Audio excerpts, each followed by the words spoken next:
2024 Top Series 2 comes out today, and I have the top 10 most valuable cards that you guys are going to want to collect in this set today. So before we get into it, let me plug the giveaway right quick. So at 9,000 subscribers, we're giving away hobby packs of the newest product. Could be Series 2. All you got to do, be subscribed, like this video, turn on the post notifications, and comment in the comment section who you think your all-star representative is going to be on your favorite team. And I'll pick the winner once we hit 9,000 subscribers, which should not be too long from now. We've had a great month of May and a really good month of June so far. So, we're probably going to be giving away Series 2. So follow the steps, and we'll pick a winner when we hit 9,000. So, let's get into it. So, Series 2. Series 2 comes out today. I call it probably one of the most controversial Series 2 sets in history for a lot of reasons. Now, of course, 4 of the guys that should have been in here are not in here, unfortunately. But the checklist, I did come up with a top 10. Now, the first 5, compared to the last 5 of this set, it's a day-night difference, and you'll see that, but it's still a decent top 10 list. In the grand scheme of things, this list is okay. It's not as good as Series 1, I'll tell you that right now, but there's some decent names in here. So let's get into number 10. Here we got the cover art, of course, Juan Soto. Of course, I don't know what's going to go on with Juan Soto. He just got pulled for like an arm injury when I'm recording this video, so I don't know what's going to happen to him. Probably I'll find out by the time this video goes live. But number 10, we're going to Chicago. We're going to Pete Crow Armstrong. This guy had a lot of hype, and it kind of fizzled out a little bit. As you see here, he's had 72 at-bats this year, 1 homer, 9 RBIs. He has 7 stolen bases, an average of 222 with an OPS of 597, so let's just say 600. Not what you really want to see out of your top prospect, and this is one of their top prospects. He was touted as the top prospect for a while for the Cubs. It is what it is. He got sent down. He just got called back up like about a week ago from this video. So, don't know what they're going to do with him. He's a utility player right now at best. He comes on and, when someone gets on base late in the game and they need a run, he gets in for like a pinch running substitution. But other than that, it's hard to say, man. It's really hard to say what's going to happen with him. I don't know. He's definitely one of those players who's just, it's like a utility guy at best. I mean, Cubs fans, I don't know if you're going to hate me for saying that, but I don't really see too much in this guy long term. I really don't, but we'll see. So he is number 10. Number 9, we're going to Arizona, and we're going to Jordan Lawlar. Jordan Lawlar has not played a singular game this year. He is on a rehab assignment, as you see right there. You see it says status, rehab assignment. So let me just exit that ad out for a minute. I don't know why it shows that, but either way. So he has no stats this year, but definitely a good player. You're definitely going to want to, set aside. His stats obviously don't show it. Career regular season, only 31 at-bats. These are from last year, by the way. 4 hits and 31 at-bats, 1 stolen base, no homers or RBIs, 129 average career, and an OPS of 335. Very, very small sample size. Don't really put that into, any consideration or not. He's going to be good.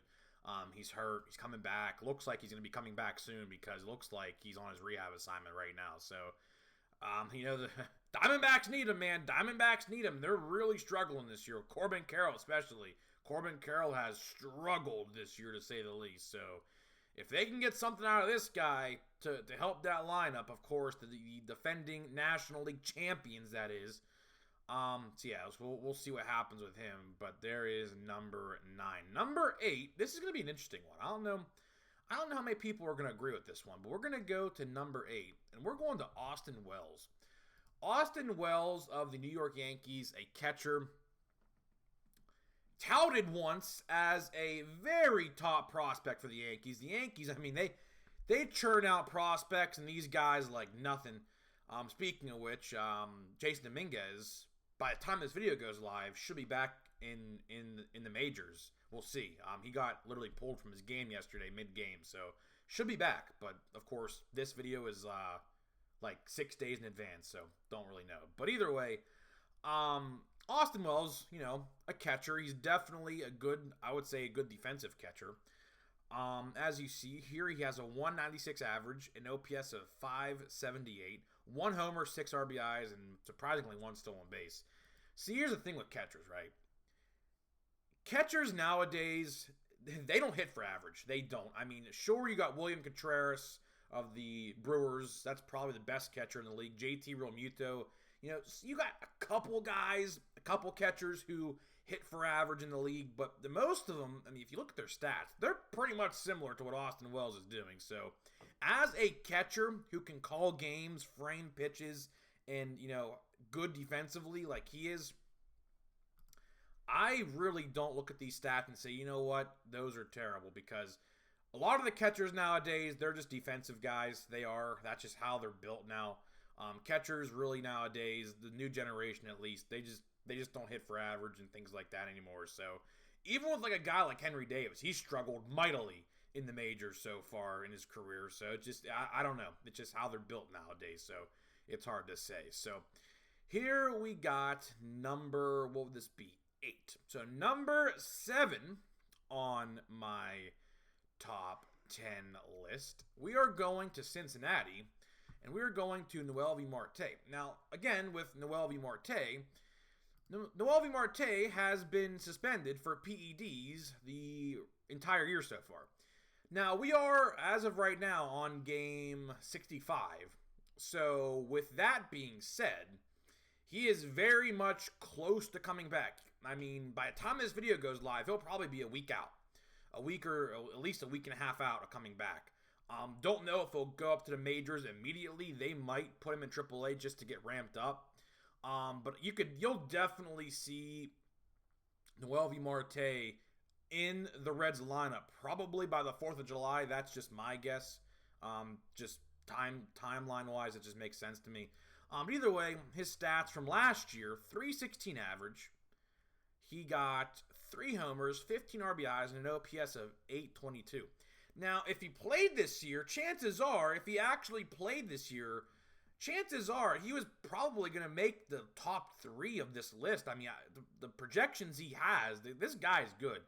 And I hate to say that because he's on a rival of the Pirates, but, he was going to be really good this year, and all projections pointed that way at least, and he got caught with the roids, and he got suspended for 80 games, so we'll see what happens. Definitely one you're going to want to put away. Definitely a name you probably remember. He got traded from the Mariners for, I believe, the Luis Castillo trade. I could be wrong on that. I don't remember exactly, but yeah, so he was definitely a top prospect in their system. Now he's with the Reds, obviously, so just keep an eye out for him. He should be coming back within the next, I would say, month for the Cincinnati Reds. So here we got, this would be number, I believe, 6. I do believe, let me see, 10, 9, 8, 7, 6. Yes, that is right. So number 6, we're going to Jung Ho Lee.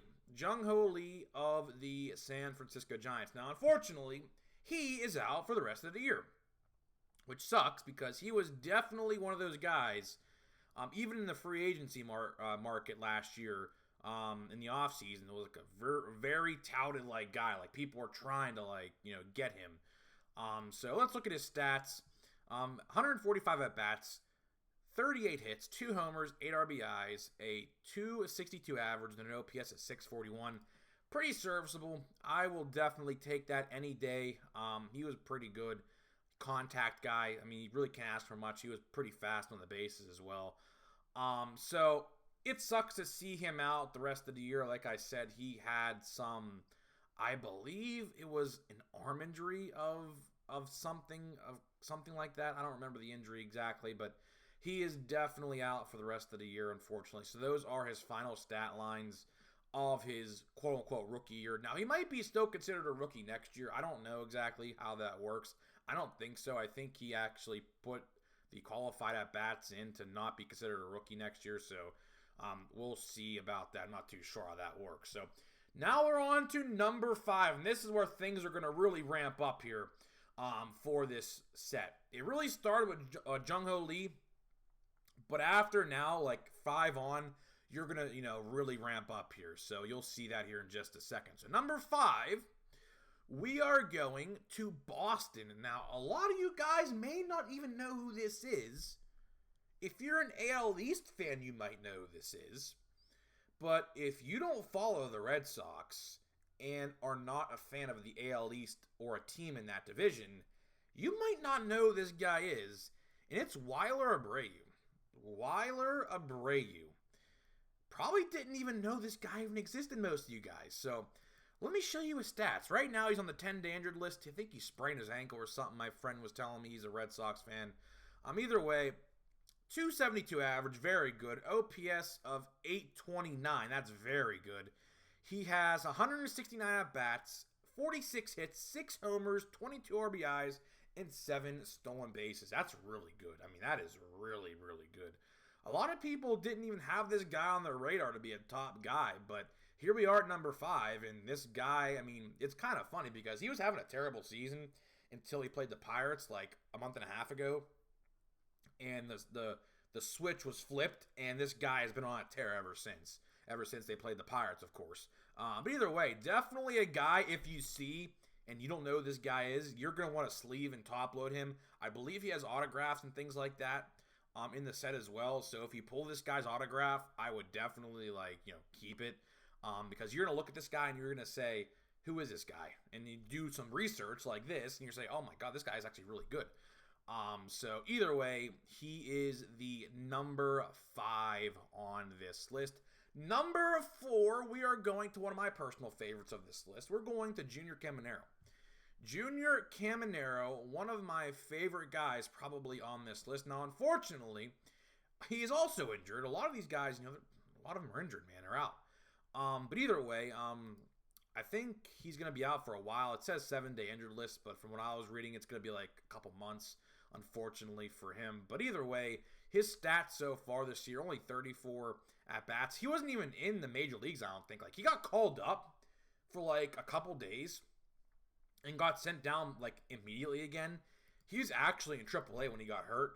So for all you Rays fans out there, let me know what's going on with this guy because he's had a really, really weird major league career. As you see, he don't even have stats yet for 2024. So they called him up, sat him on the bench, and then sent him back down for some reason. I don't really know what happened there. But either way, his career stats so far, again, very, very small sample size. 34 at-bats, a 235 average, a 631 OPS, 1 homer, 7 RBIs, and no stolen bases. Definitely a guy you're going to want to set aside and say, yeah, this guy is probably really going to be, one of the faces of their franchise, definitely, when he comes back. He'll probably be back in the majors probably by, I would say, mid-August. I don't know if that's really a stretch or not, but mid-August, I would definitely think is plausible for him, so we'll see what happens there. It just really depends on his recovery time and things like that. So now here we are at number 3. Now, this is going to get interesting because a lot of people, I think, are not going to agree with this, and I think a lot of people are going to comment down in the comment section that they don't agree with this at all. But either way, number 3 is Yamamoto. Yamamoto is number 3, right? Here's the thing. There is a really, really good hitter, obviously, that you guys probably know I'm referring to. We're going to talk about here in a little bit. I always value hitters over pitchers because why? Like I said a couple days ago, pitchers are always expendable. They are. At any time, they can get hurt. They could just start to suck. That's just how it works, right? And, same thing goes with sports cards. Batting and position players always are more valuable than the pitchers. That's just how it works. That's just how it works, unfortunately. So Dodgers fans, don't get mad at me. Hopefully you understand my justification. But either way, right now he's 6-2, a 3.32 ERA, 12 games. He has 65 innings pitched, 76 strikeouts, and a whip of 1.12. That's pretty good. So either way, I mean, Yamamoto's a beast, bro. Luckily, the Pirates didn't have to face him when we faced the Dodgers. But either way, he's definitely deserving. He'll probably end up being, it's tough to say. I mean, Rookie of the Year, it's really, really tough to say. Will he be a finalist for Rookie of the Year? Probably. I don't know, man. The National League Rookie of the Year, I'll tell you one thing. It's going to be all pitchers. It's literally going to be all pitchers. And maybe, this is a good segue into number 2, maybe the guy who's number 2 on this list, Masyn Winn. Masyn Winn is number 2 on this list. No brainer, right? No brainer. These ads keep on popping up, man. Damn. Either way, Masyn Winn, right? A lot of you guys might not even know this guy. A lot of you guys who don't follow the NL Central might not even know who this guy is. But let me tell you about him. So he's batting .311 right now. OPS of 804. He has 180 at-bats, 3 homers, 21 RBIs, and 8 stolen bases. Really, really solid. Definitely one of the bright spots that the Cardinals have for the future. Because right now, obviously, the Cardinals, I think, are like one of the oldest teams in baseball. Their pitching staff's like a retirement home. But either way, the bright spots on the Cardinals, Jordan Walker, who's not even in the major leagues right now, but Masyn Winn is another bright spot this team got for the future. Definitely a guy you're going to want to put in a sleeve 1,010%. He has like parallels, autographs, probably relics and things like that in this set. So if you pull him, just know it's good. So that is number 2. So number 1, before we get to number 1, let me tell you about today's sponsor of the channel. So today's video is sponsored by SeatGeek. SeatGeek is the official ticket market of Major League Baseball, and we have partnered up to deliver huge savings for you guys who watch my channel. So if you have never purchased off of SeatGeek, click the link down below. Download the app. Use my promo code GRIPANDRIP. Use my promo code GRIPANDRIP. $20 off of your first order. That code only works, again, if you have never purchased off of SeatGeek before. So again, Grip and Rip, $20 off. And if you use my code, let me know, and I'll give you a shout out in a future video. So number 1, this should not be a surprise to anybody. Number 1, you could have probably saw this coming a mile away. Shota Imanaga, right? Again, I really don't like to put pitchers as number 1. I don't. But this guy, although he's 30 years old, is going to be a finalist for Rookie of the Year. Now, this might be a hot take, but if you had to choose between Skeens and Imanaga, because realistically, it's probably going to be Jared Jones, Paul Skeens, Yamamoto, and Imanaga for Rookie of the Year, right? That's just probably how it's going to be, right? Let's say the final 2 are Skeens and Imanaga, right? I'm going Skeens. Now, I know I'm a Pirates fan, and yes, that might be a little biased, but here's the thing. Shota is 30 years old. Paul Skeens just turned 22 last week. Paul Skeens, for you guys who didn't know this, has literally pitched for 2 years. He didn't even come up in the college ranks as a pitcher until his last 2 years at LSU. He was a catcher, believe it or not. Look up the history of Paul Skeens. You will be fascinated with that guy. But, again, if I had to give Rookie of the Year to somebody, it's going to be Paul Skeens, even though he missed 40 games. But, again, not to say Shota is really good, because he is. So let's go over his stats right now. 5-1, a 1.88 ERA, 62 in a thirds innings pitched, and a whip of 1.04, which is really, really good, with a strikeout of 65. So pretty good, man. Again, he's just 30 years old. That's the thing. His peak is going to be shorter than others because he's already pitched in Japan, and he's already had a bunch of years of like experience over in Japan. So it's going to be tough, man. Let's do a little bit of a debate. Let's do a little bit of a debate in the comments. If you had to choose Rookie of the Year right now, Would you give it to Paul Skeens or Shota Imanaga? And consider the fact that one's 22 with 2 years of pitching experience and one is 30 years old. I would really love to hear that debate in the comment section. We were talking about that with my friends yesterday. But either way, guys, hopefully you guys did enjoy this video. This actually took me a little while to do the top 10 because the last 5, numbers 10 through like 6, it was kind of really hard to put them in order like that. But either way, let me know what you think. Do me a favor, type your top 10 list in the comment section below, and I'll see you guys in the next video.